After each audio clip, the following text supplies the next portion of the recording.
Epic Games 于今日正式向美国地区的 App Store 提交了其热门游戏《堡垒之夜》的最新版本。此举意义重大，因为它可能标志着这款在全球拥有数亿玩家的游戏，自2020年因支付纠纷被苹果下架后，首次有望重返美国 iOS 市场。这次提交的最大亮点在于，《堡垒之夜》将包含一个选项，允许玩家通过外部网页而非必须使用苹果的应用内购买系统来购买游戏货币。值得注意的是，正是因为 Epic Games 当年绕过苹果的内购系统，才导致了游戏被移除。然而时过境迁，情况已发生变化。根据美国法院此前的裁决，苹果公司现在被要求允许所有开发者在其应用中引导用户了解并使用 App Store 之外的购买选项。Epic Games 的首席执行官蒂姆·斯威尼证实，了公司已与苹果就此次提交事宜进行了沟通，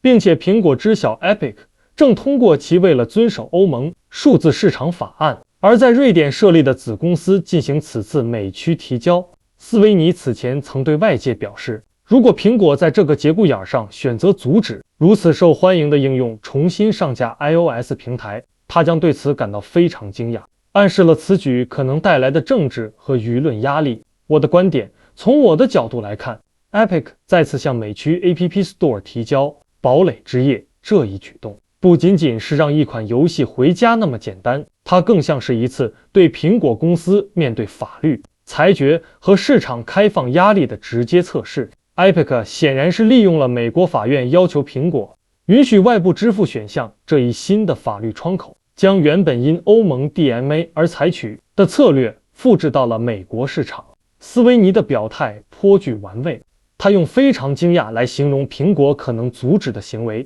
这既是一种自信，也是一种公开喊话，意在将皮球踢给苹果，让他们承担拒绝可能带来的负面影响。毕竟堡垒之夜的玩家基础庞大，其回归无疑是众多 iOS 用户所期待的。这次提交能否最终通过，将很大程度上取决于苹果如何在遵守法院裁决、维护其平台规则以及应对潜在的政治舆论压力之间找到平衡。对于整个移动应用生态系统而言，这无疑是反垄断平台开放以及开发者权益斗争中的又一个重要节点。如果堡垒之夜能够顺利回归并成功运行外部支付，这将为更多开发者在 iOS 平台上探索新的商业模式打开大门，进一步削弱苹果在支付渠道上的独家控制权。这是一场仍在进行中的关于平台权利和市场自由的博弈，而堡垒之夜的命运只是其中的一个缩影。今天这个话题我就暂时说这么多，如果你有不同的看法或者建议，记得留言告诉我。欢迎订阅我的频道，我是胖僧，谢谢大家。